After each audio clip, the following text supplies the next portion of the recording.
इस वीडियो में हम ठाटा नाम की शेरनी और उसके 3 निकम्मे बेटों के बारे में जानने वाले हैं और साथ ही साथ मोटसीदी की आगे की जिंदगी के बारे में। दोस्तों, ये सैवेज किंगडम का सीजन 3 का दूसरा एपिसोड है और मेरे चैनल पर सैवेज किंगडम के सीजन 1 के 6 एपिसोड्स, सीजन 2 के 6 एपिसोड्स और सीजन 3 का पहला एपिसोड ऑलरेडी अपलोड हो चुके हैं, जिनकी लिंक मैंने डिस्क्रिप्शन में दे रखी है। आप इस वीडियो को पूरा देखने के बाद बाकी के एपिसोड्स भी देख लीजिएगा और इस चैनल को सब्सक्राइब नहीं किया है तो कर लीजिए, साथ ही साथ बेल आइकन को भी दबा दीजिए। ठाटा अपने परिवार को खतरे से दूर एक अनजान जगह पर लेकर आई है और आते ही ये सबसे पहले एक जिराफ का शिकार करने की कोशिश करती है, लेकिन शिकार करने में नाकाम हो जाती है। इस प्राइड में कोई राजा नहीं रहता, लेकिन ठाटा के 3 बड़े बेटे रहते हैं जो अपनी माँ की बात बिल्कुल भी नहीं मानते और 1 नंबर के निकम्मे रहते हैं। उन तीनों का एक ही नाम रहता है, टीन एजर्स।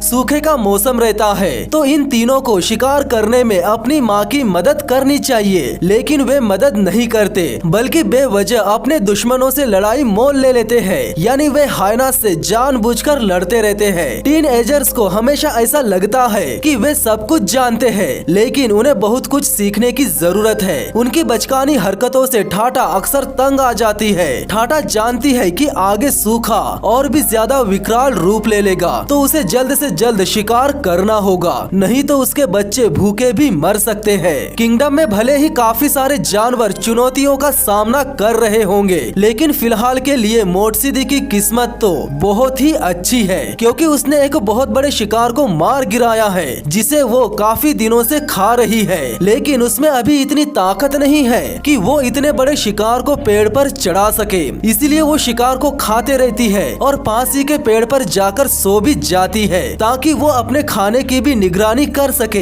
लेकिन तभी एक छोटा तेंदुआ खून की गंध की तरफ खींचा चला आता है। वो मोटसीदी से खाना मांगने की कोशिश करता है, मगर मोटसीदी उसे डरा धमका कर भगा देती है। लेकिन कुछ देर बाद जब मोटसीदी पेड़ पर सोती रहती है, तब एक हाइना आकर उसके शिकार पर कब्जा जमा लेता है। मोटसीदी इतनी बड़ी नहीं हुई है कि वो अपने शिकार को बचाने के लिए एक हाइना से उलझ सके। इधर ठाटा काफी परेशान है, बारिश का भी कोई नामो निशान नहीं है और इसके बच्चे भी भूखे हैं। उसके बेटे टीन एजर्स ने अपनी माँ की मदद करने से साफ इनकार कर दिया है, क्योंकि वे कुछ ज्यादा ही आलसी है। तभी ठाटा को एक आवाज सुनाई देती है। ये आवाज वाइल्ड डॉग्स की ही रहती है। इस तरह की आवाज वाइल्ड डॉग्स शिकार को खाने के दौरान निकालते हैं, जिसे सुनते ही ठाटा न केवल उन कुत्तों के पास पहुँचती है, बल्कि उनसे उनका शिकार भी छीनकर ला लेती है। ठाटा इस शिकार को खासकर अपने छोटे बच्चों के लिए लेकर आती है, लेकिन इस शिकार पर उसके बड़े बच्चे टीन एजर्स ही टूट पड़ते हैं। अगर ये टीन एजर्स इस शिकार को खा लेते हैं तो भूखे बच्चों के लिए कुछ भी नहीं बचेगा।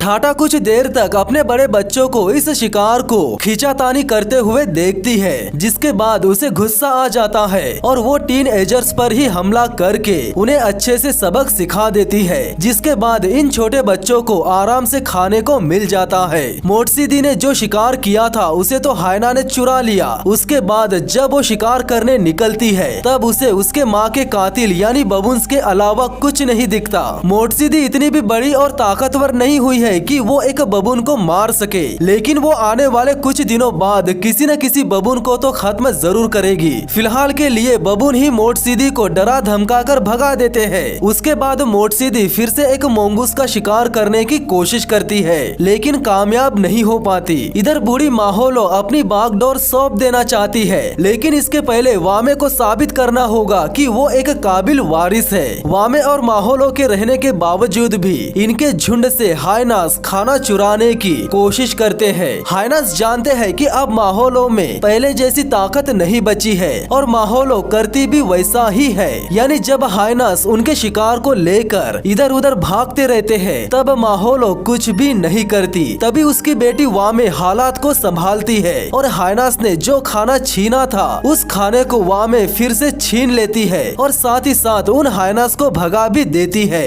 इधर हाइनास खाली हाथ लौट रहे हैं, लेकिन जब तक सूखा रहेगा तब तक हाइनास के पास खाने के लिए ढेर सारी लाशें रहेगी। इधर कई मुश्किलों के बावजूद भी खुटलो जिंदा है। बारिश होने के बाद इम्पाला की एक नई पीढ़ी नजर आ रही है, जिन्हें देखकर मोटसीदी सोच लेती है कि इनमें से एक शिकार तो मिल ही जाएगा। फिर जैसे ही मोटसीदी हिरन के झुंड पर हमला करने वाली होती है कि तभी एक लोमड़ी मोटसीदी का भेद खोल देती है, जिसके चलते सारे हिरन भाग जाते हैं। इधर ठाटा के प्राइड से टीन एजर्स जा चुके हैं। उन तीनों निकम्मों को अपनी ताकत पर कुछ ज्यादा ही घमंड था। उन्हें लगता था कि वे तीनों खुद के दम पर जी सकते हैं, इसीलिए वे तीनों अपनी माँ को छोड़कर हमेशा के लिए निकल गए। लेकिन अब देखना ये है कि वे तीनों खुद के दम पर जी सकते हैं या नहीं। कुछ देर बाद उन तीनों को एक बफेलो का झुंड नजर आता है और जब वे तीनों इनका शिकार करने की कोशिश करते हैं तब आता है असली मजा, क्योंकि इनके पास शिकार करने का बिल्कुल भी अनुभव नहीं रहता। जब ये तीन शेर और भैंसे आमने सामने रहते हैं तब यहाँ सोचने वाली बात ये रहती है कि शेर बफेलो का शिकार कर रहे या बफेलो शेरों का शिकार कर रहे। इन शेरों को देखकर ऐसा लगता है कि शिकारी ही शिकार बनने वाला है, क्योंकि ये भैंसे टीन एजर्स को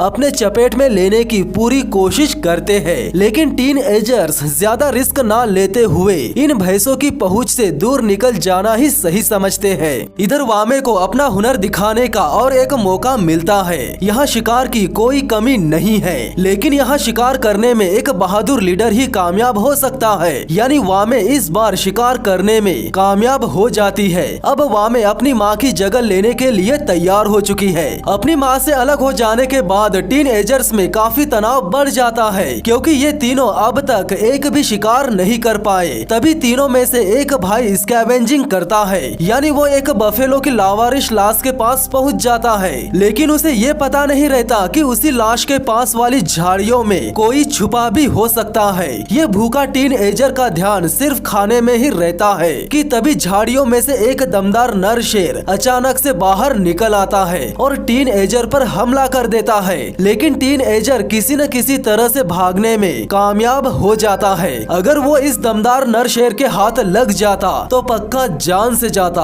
अब इन तीनों शेरों को इस बात का एहसास हो गया है कि इन्हें एक्चुअल में समझ बहुत कम है। इधर वामे से मिलन करने के लिए प्याग के सारे नर आपस में मुकाबला कर रहे हैं और मोटसीदी अभी भी शिकार करने के ही फिराक में है। यहाँ खास बात ये रहती है कि उसे जिस मौके का इंतजार था वो मौका उसे मिल जाता है। यानी उसे इम्पालास के झुंड में उनके छोटे बच्चे भी नजर आते हैं। इस बार वो ऐसे शिकार को अंजाम देगी जिसे वो पेड़ पर चढ़ा सके, और वो ठीक ऐसा ही करती है। यानी वो ठीक अपने ही साइज का एक इम्पाला मार गिराती है। उसके शिकार करने के तौर तरीकों को देखकर लगता है कि वो अब एक बेहतरीन शिकारी बन चुकी है। लेकिन वो इस बात को अच्छी तरह से जान चुकी है कि सिर्फ शिकार करना ही काफी नहीं है, शिकार को पेड़ पर ले जाकर रखना भी बहुत जरूरी है। शिकार के मरते ही चोर हायना आ जाता है और वे मरे हुए शिकार को देख भी लेता है। अब मोटसीदी को शिकार तुरंत पेड़ पर ले जाना पड़ेगा, नहीं तो इसका शिकार लुट जाएगा।